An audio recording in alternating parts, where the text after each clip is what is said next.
future endeavors, you know, to continue out the rest of your high school days, and hopefully you get a job, right? You'll earn money and get everything that you want in life, and things will be easy for you. But it doesn't always work that way, right?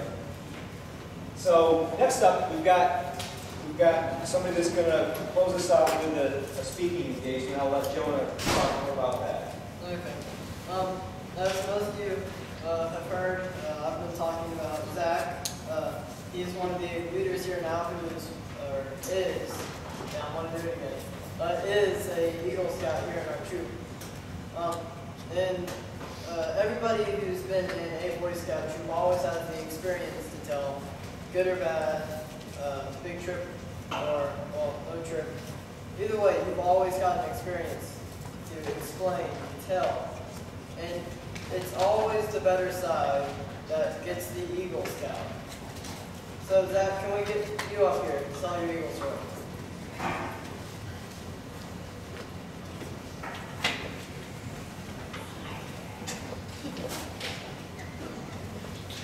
Thank you, Jonah. All right. When Steve asked me to do this a little over a week ago, I thought of how a unique opportunity this would be to get to speak to scouts themselves, siblings, some brothers and sisters, some family members, grandparents, parents, things like that. As we're going through this meeting, I was kind of aware of, grasping the reality of losing, some of you all in the troop, some close friends that I've called my friends and my brothers. We've been through the thick and thin, and this is a good, kind of speaking to you all as well. So throughout life, we wear many hats. If you're in a family, you can wear the hat of a mother, father, son, daughter, or grandparent.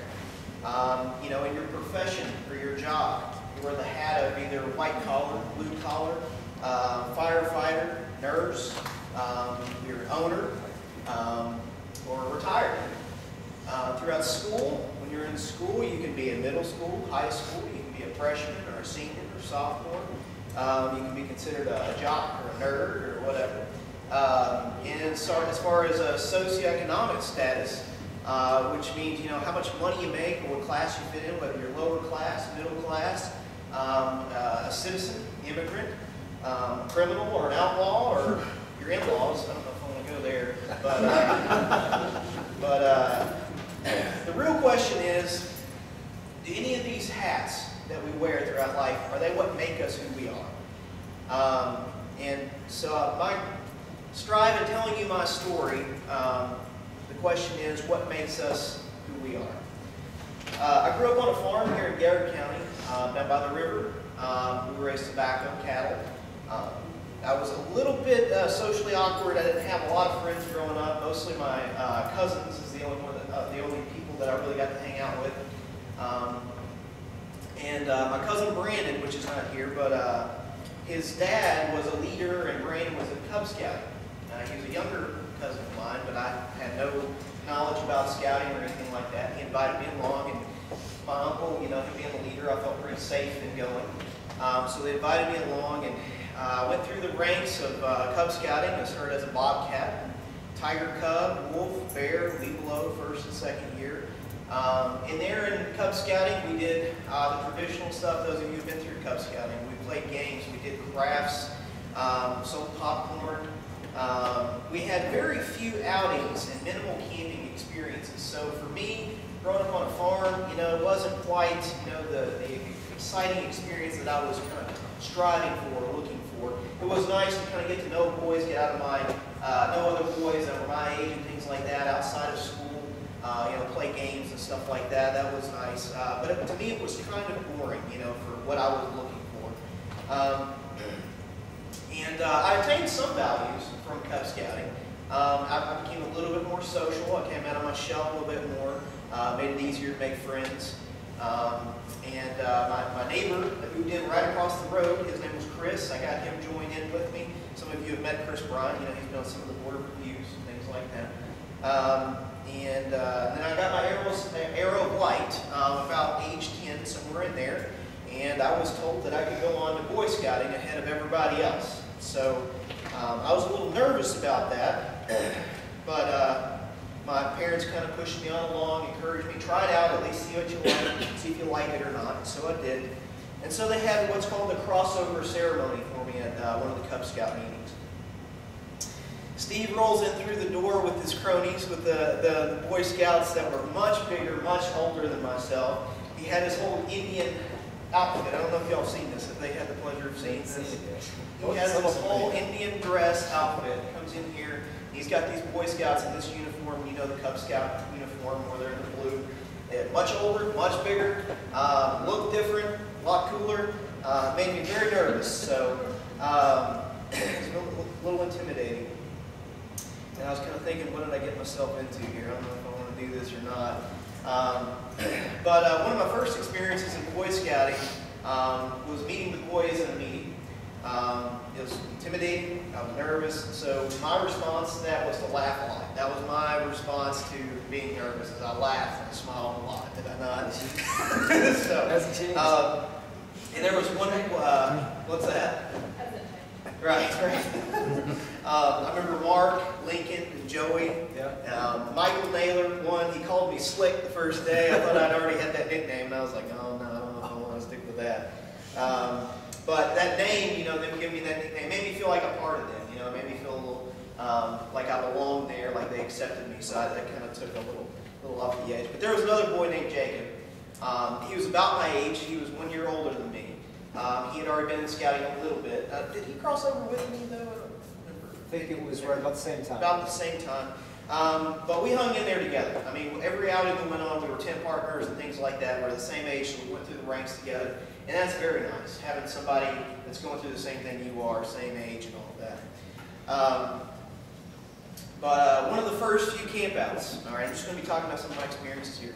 One of the first few campouts was Lake Reba over there in Richmond. We were doing the canoeing merit badge. It was the first merit badge I was ever working on. One of the first campouts I'd ever been on with the Boy Scouts. It was very cold. It was very rainy. And I had this little pup tent, this little green pup tent. And all I had that night when we slept, I was okay. I mean, everything was getting wet and it was a little cold, but I was okay. I survived. But when I woke up the next morning, I looked at my backpack. Everything I had packed in there was sopping wet, just soaked, right? So where I didn't have a good ground cloth and all the rain had gone through. But in the middle of all the clothes that I had packed were my swimming trunks that I was supposed to wear that day, and they were perfectly dry. We were swapping the canoes and all that stuff, so that was great. But oh, and another thing, my dad. So, you know, it was my first camp out. You know, he wanted to be there, I wanted to be there, and all that stuff. And so, what does he do? He sleeps in the Blazer, like a SUV, right? And that made me even more mad. You know, he's nice and warm. You know, he's inside of a shelter. You know, I'm in this little pup tent, freezing and soaking wet. So, another one, Camp Cow Patty. It's my we call it Camp Cow Patty. Has anybody been there yet? No? Okay. Yeah, Joseph has been there. Joseph, you've been to Camp Cow Patty? All right. It's a sandbar down in the Kentucky River. It's part of property my grandfather owned. And first couple of years of scouting, I mean, that was our go-to site. You know, just like y'all go to Steve's farm or Steve's house, that's what we did. As we went down there. And that's where I got the true nickname that's really stuck with me ever since. 10-Pack Zach. Rolling out of that truck, I remember it clear as day. Steve making fun of me, you know, poking fun, you know. Had all these packs. I mean, pack after pack, throwing it out. Whose is this? It would be Zach's. You know, whose is this? It would be Zach's. You know. And oh yeah, packing everything in the kitchen sink. But then there were the meetings. We did many skills and activities such as learning the Scout Oath, the Scout Law, the motto, the slogan. And we started learning the meanings of those and the application to our lives and things like that. It was very tough, you know, for a young kid to kind of go through learning, not only memorizing those, but learning what they actually mean and how do I apply this to my life. In the meetings, we played football, we played dodgeball, we did team building exercises, we learned how to tie knots. We even made ropes. One of my most fondest memories is with Steve's son, Stephen. He did a bridge building thing with us out of manila folders. I remember that very well. And where we made it out of, we had so many manila folders and so much tape we could use, and we had to see how much weight, each team could put on it, and whoever lasted long. That was one of the more fun experiences that we got to do. But Steve's son was my role model growing up. He was already an Eagle Scout. He was older than me. He was cooler than me. He knew everything, and so I looked up to him. He was very confident, and I wanted to be just like him. So that was my role model growing up. And some other things that we did, we built sleds for the Klondike Derby. That was a lot of fun. Planning, the patrols and stuff like that. I'll talk a little bit more about the Klondike Derby in a second. But all right. So we had meetings and things like that, which as I'm going through scouting, the meetings were okay. But then came on the camping. Then I got to expect camping at least once a month. That's getting away from home for a weekend. And then in the summers, getting away from home for a whole week. That was big news to me. That was, I wanted to get off the farm, get away from the chores, and experience that. That was my thing. So Camp McKee, that's one of the most fondest memories, especially of my scouthood in the early years. We got a chance to earn merit badges. Like I said, being away from home and be in the water, because that was my thing. I love swimming. I love doing everything at the lakeside. So during the day, my first year, they had what's called Bait and Pal. You heard Steve kind of talk about the Bait and Pal program. What do they call it now? They call it something else now. Dan Beard program. Dan Beard, yeah. But it was Bait and Pal when I went through. Basically, this is where some younger scouts, they go through the training process of learning how to use knives and getting their firing chip and totem chip and things like that, where they learn how to build fires and use sharp objects safely and responsibly. My experience with that, it was more of a military atmosphere, at least from my perspective when I went through. It was basically teenage boys running this camp, and I remember one of the guys' his name was literally Eagle. That was his first name, was Eagle, which I thought was really cool. But he called us maggots, so then I didn't like him. But anyway, we learned all the basic skills as far as orienteering, using a compass, and things like that. And then other years after that, subsequently after Bait and Pal, we got to start earning merit badges and things like that, where we had classes that we would go to.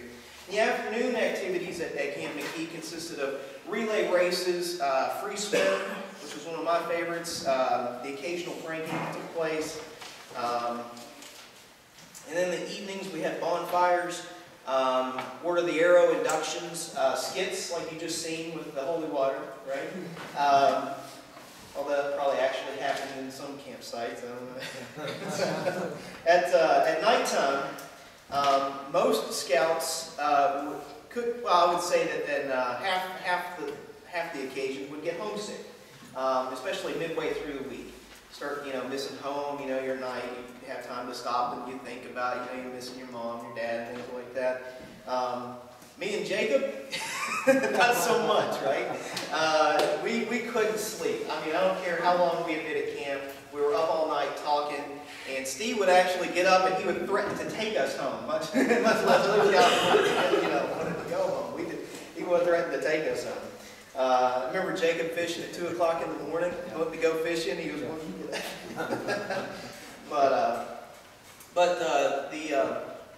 the future of Camp McKee that came about for me about my 3rd or 4th year was I did the lifeguarding merit badge, which I really enjoyed. I thoroughly enjoyed the water. I love the water sports and the water merit badges. And then BSA lifeguard, the Boy Scouts of America lifeguard, was a certification or badge that you could. It was a certification that you could go through in scouting while you were at Camp McKee. And so that was one thing that I became interested in. So I attained my BSA lifeguard, and somewhere in between there did the mile swim with Steve. That was one thing that we did as well. But I'll get back to the BSA lifeguard and where that played out in my profession and how I became who I am today. But all of these little details are important, not only to share with you about what I've come from, some of my most memorable experiences and things like that, but also, kind of what I've taken from it and where where I've come from. But some other unforgettable experiences, just briefly. Steve's Farm, shooting guns, watching John Wayne movies. Yeah. What's that one? The Cowboys. That was one of my favorites. Yeah, the Cowboys. Doing the pancake breakfast. I think y'all still have those. I always called it the video game lock-in. Yeah. We always played video games all night long. That was great. Marengo Cave. We went spelunking. Cave exploration. We learned about claustrophobia. Those of you who are familiar with claustrophobia, where that was our first experience with that. That's where we got the idea of the claustrophobia thing that we use at the fairs, or the, what's it called now? It's not the Tobacco Festival, it's the Heritage Festival. Heritage Festival now. Anyway, we used that, and that's where we got that idea. And there was this big giant swing where you could take you up, we would all pull each other up, and then we'd pull a release and do this huge giant swing thing. That was a lot of fun. We went to Gatlinburg once, by mistake, right? We went to Klondike Derby. There were several Klondike Derbies. We've had some at Camp McKee. We've had some at people's properties, on the farms and stuff. They were always very snowy, very cold. There was always a few that were unprepared. Oh my gosh, Devin, I haven't been to a Klondike Derby with Devin, but apparently, I don't know, he forgot some boots or something. I don't know. Giving him a hard time. But basically, the Klondike Derby, those of you who don't know, it's a relay race. You're in patrols, and then you have orienteering, you have destinations to where you, on a compass, you have destinations, and you're to go to that site. And once you get to the location, you have to compete in a team building exercise, complete it, and then whoever the first team, or the first 3 teams that come in get awards. As you'll see, several Klondike Derby awards and things like that we won throughout the years. Then there's the high adventure 50-mile trips that we took. We would do the practice runs, such as the Red River Gorge, like we did with preparation for Glacier Park. Mishawaka, done that before, but this last time, a lot worse. I'm sorry, Steve, but I'm never doing that again.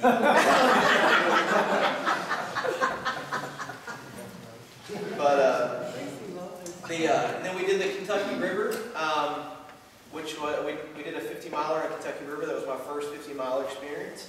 Where we were crossing the dam ponds, right? And portaging and things like that, where all of us got poison ivy, and some of us got giardia. That will truly be unforgettable. So, we did the Osama River in Michigan twice, or at least I have. That's where I got my first experience with Cabela's, the sporting store. We got to sleep on an island, jump off railroad trestles, into the river. Swamp canoes. There was one time where I was leading one day and we passed the destination completely. We went like, 10 miles down past where we were supposed to go. And so we got to stay at one location for 2 days, thanks to me. The occasional pranking, and on one trip we had a really bad car accident. Where most of the vehicles that were transporting the boys were in an accident. We handled that very well. It didn't shake us. We went on anyway. And then I remember the last trip that I went on the Osama River. Steve, this is what the group that I knew, the boys that were close to me. The ones that were my age, we're all in high school. We're getting, some of us are getting ready to graduate, things like that. Steve told us that, cherish these moments, because this is probably going to be one of the last times that you all are going to see each other or be close or ever hear from each other again. Turns out, Melissa, I looked at her face as you were reading the names in the star book. There was about half of them she knows, right? And these are friends that I've had, that she knows their names. If she's never met them, she at least knows their stories. And she knows how much scouting and these people have, these other friends of mine have been a part of my life. And then much of them are still a part of my life today. So, all right, to continue on just a little bit. So, I didn't really time this, I'm sorry. That's fine. All right, so then there's Philmont. That was one of the last experiences that we got to do as a group, besides the Salva River as a high adventure. We got to go to New Mexico. We took a train ride out there. We did some backpacking. We encountered a stampede. Was it donkeys? I couldn't remember. It was donkeys. It was donkeys. I mean, a stampede of donkeys. We just got our tent set up, and these things just come barreling on through there. We're like, what in the world, you know? We've got the ranger with us and everything. It was bizarre. And then we took turn. I mean, we had mini bears. Have you ever heard the term mini bear? I saw them. Right? I mean, these things would come in hordes, and they were just all over the place. I mean, and so we'd take turns trapping them and hunting them down, and it was great. But beautiful scenery. You know, we got to experience both the west side and the east side of the Rockies. We got to see the vegetation on the west side and the desert of the east side. Some destinations there rolling in was Tent City. I mean, you couldn't imagine so many tents, except for if you've been to Red River Gorge when you've seen the climbers and stuff. Besides that, right? I mean, you can just for miles, you just see lots and lots of tents, and this is where all the scout troops would come in before they would return. We did fly fishing, Indian lure. We did a sweat lodge, bow shooting. We went to a place called Abreu, which was like a little western town kind of thing. And the coolest thing about that was it was towards the end of our trip, right? So we've been drinking water, and maybe a little bit of mix of powdered drinks and sugars in our beverages, but not very much sugar, right? And so they had root beer on tap in this little thing here. So they had challenges to see who could drink the most root beer. But what we didn't know at the time was root beer was a natural laxative by itself. On top of that, much less we hadn't had any caffeinated beverages, carbonated beverages, or sugar. And that alone, it destroyed our digestive system, to say the least. So, but anyway, there was Mount Baldy, where my tent partner got altitude sickness about 3/4 of the way up. We had to help him get up there, and once we got up there, set up the tent. And we seen this dark clouds about, maybe it looked like we had plenty of time, or maybe it was going to miss us. We had no idea. So we're carrying on about our business. 5 minutes later, the thing's right over top of our head. My tent partner, he's in the tent, all passed out, all cuddled up nice and warm, right? And we just, it goes from like 60 degrees to like almost like 20 degrees, like that, right? And it starts raining, and then it's snowing, and then it's hailing. I mean, we had hail around our tent, like piled up like this. It was crazy. And there was a river that ran straight underneath my tent. I'll never forget that. That's one of my most favorite stories, one of my favorite stories, where the water just ran right underneath my tent. And I had one of those foam pads to sleep on. It had a lot of holes in it because during the day and stuff, when you're not using it to sleep on, you like to sit on it, you know. So all the twigs and stuff like that poked holes through it. So water just completely came through and soaked my sleeping bag. And so my tent partner, you've heard of the thing people have to share their sleeping bags, right? We didn't do that, but we had to. My tent partner actually, you know, he's all well rested, you know, well after the storm passes. And I'm here sitting here freezing, and you know, it's cold in this wet sleeping bag. So he opens it up, and we use it like a comforter. And I tell you what, that was one of the most humbling experiences. It was awful. In the next few days, every time I would tend to take my sleeping bag out when we stopped for lunch, I would hang my sleeping bag out to try to let it dry. It would just start raining again. I mean, it would just be a little drizzle or something going on. It was just, yeah, I don't know. It was a pretty tough experience there, but it was a lot of fun. We did Backache Springs. That was one of the hottest experiences. Was it Backache? Yeah, Backache. Yeah, Backache Springs. We get to the east side. We get to the top of this plateau. There was one little scraggly tree that had a few limbs on it, and that was it. And it was like 110 degrees. That sun was beating down on us. That was pretty rough. But I mean, it was an unforgettable experience. It taught us to be tough and endure things. And I've got this story I can tell the rest of my life. It's one of my favorites. Some invaluable experiences. Service projects.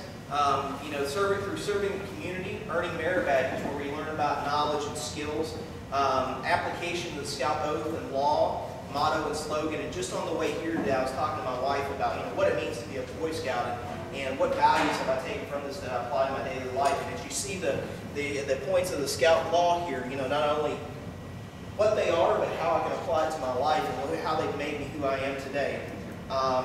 Fire building, which was my favorite skill, or my best skill, I think, going through scouting.